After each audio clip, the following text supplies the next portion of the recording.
بسم اللہ الرحمن الرحیم۔ عالمگیر مذہب یوٹیوب چینل کے معزز ناظرین و سامعین، ہم آپ کا خیر مقدم کرتے ہیں۔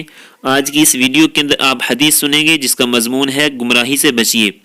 حدیث کا متن ہے عن جابر بن عبد اللہ قال كان رسول اللہ صلی اللہ علیہ وسلم اذا خطب احمرت عیناہ وعلى صوته واشتد غضبه حتى كأنه منذر جيش يقول صبحكم ومساكم ويقول بعثت أنا والساعة كهاتين ويقرن بين إصبعيه السبابة والوسطى ويقول أما بعد فإن خير الحديث كتاب الله وخير الهدي هدي محمد وشر الأمور محدثاتها وكل بدعة ضلالة۔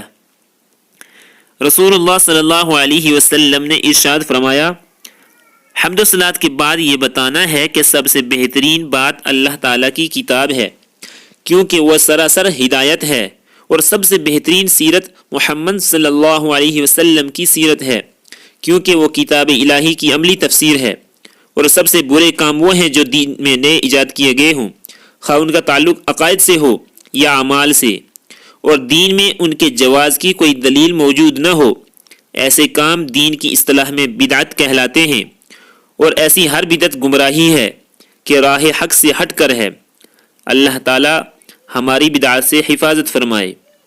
وآخر دعوانا الحمد للہ رب العالمین۔